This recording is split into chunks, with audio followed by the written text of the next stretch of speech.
The सन के मुताबिक Germany से अमेरिका आने के बाद कार्ल फ्लोरिडा के मरीन हॉस्पिटल में एक्सरे टेक्नीशियन के रूप में काम करने लगे।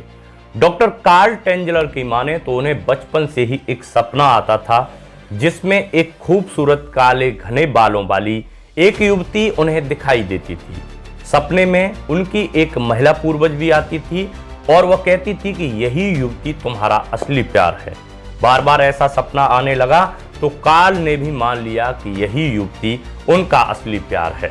बता दें 1899 में कार्ल की शादी डोरिस सेफर नाम की महिला से हुई थी। उनके 2 बच्चे भी हुए, आयशा और क्लारिस्टा।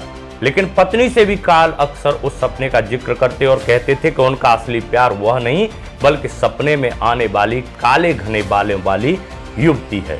इसके बाद ही 1926 में बीवी और बच्चों को जर्मनी में छोड़ नौकरी करने के लिए वो खुद अमेरिका आकर रहने लगे। समय बीता और 22 अप्रैल 1930 के दिन जब वो हॉस्पिटल में थे तो उनके पास मारिया एलेना हेलन नामक मरीज टीबी का इलाज करवाने पहुंची।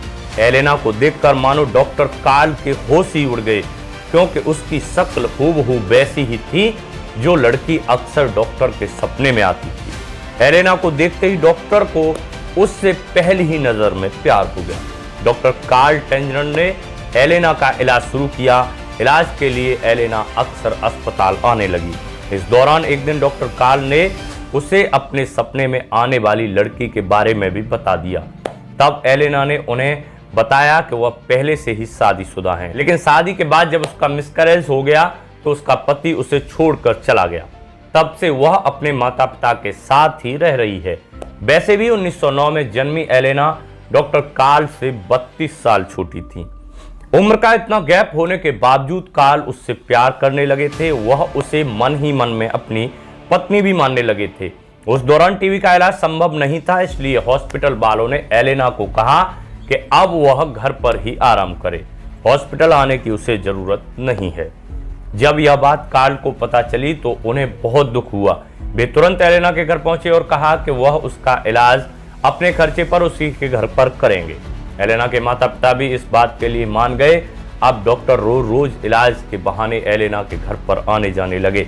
यहाँ तक कि उन्होंने इलाज के लिए उपयोग में आने वाली मशीनों से लेकर दवाइयों तक को हॉस्पिटल से चुराना शुरू कर दिया था। लेकिन तमाम कोशिशों के बावजूद वह एलेना को बचा नहीं पाए और 25 अक्टूबर 1931 के दिन एलेना की मौत हो गई।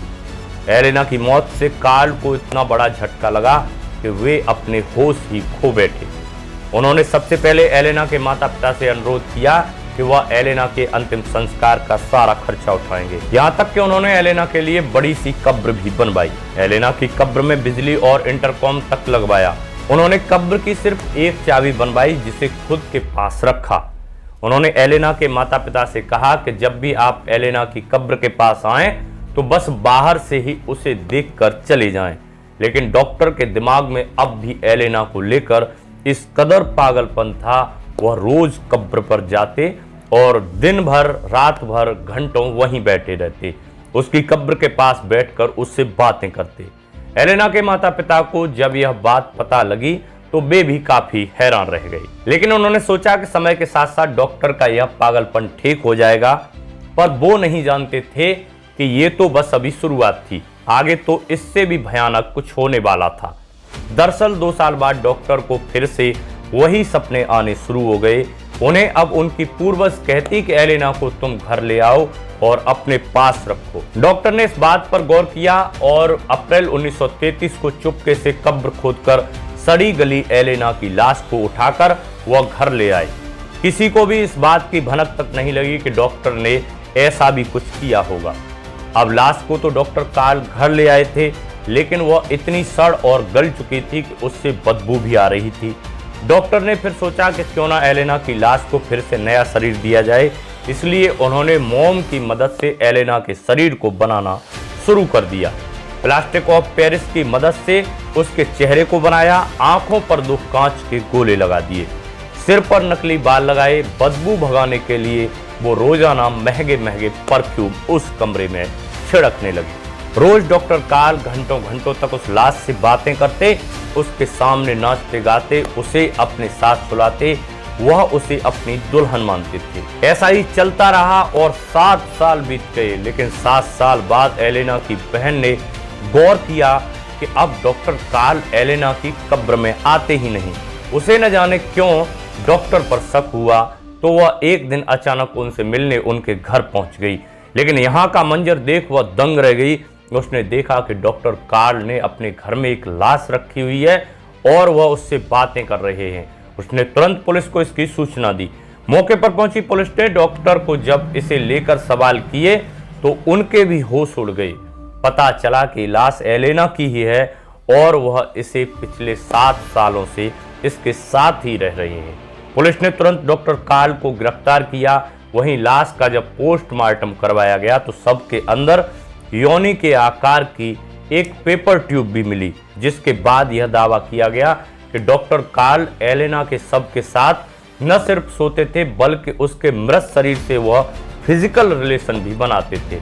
पुलिस ने जब उन्हें कोर्ट में पेश किया तो डॉक्टर कार्ल को इसके लिए कोई भी सजा नहीं हुई, क्योंकि उस समय इस तरह के अपराध के लिए किसी भी तरह की सजा का कोई प्रावधान नहीं था। किसी ने सपने में भी नहीं सोचा था कि कोई शख्स ऐसी भी हरकत कर सकता है। इस वाकये के बाद एलेना के शव को उनके परिजनों ने एक ऐसी जगह दफनाया जिसके बारे में डॉक्टर कार्ल को भी नहीं बताया गया। उन्होंने ऐसा इसलिए किया ताकि डॉक्टर दोबारा ऐसा ना करें। फिर भी डॉक्टर कार्ल मरते दम तक एलेना की कब्र को ढूंढते रहे। फिर 3 जुलाई 1952 के दिन डॉक्टर कार्ल की भी मृत्यु हो गई। तो दोस्तों, ये थी एलेना के लिए डॉक्टर कार्ल के इश्क की अजीबो गरीब दास्तां। उम्मीद है वीडियो ठीक ठाक लगा होगा। यदि वीडियो अच्छा लगा हो तो इसे ज़्यादा से ज़्यादा शेयर करें और चैनल को सब्सक्राइब करना बिल्कुल ना भूलें। चलिए फिर मिलते हैं एक नए वीडियो में एक नए टॉपिक के साथ। तब तक के लिए जय हिंद।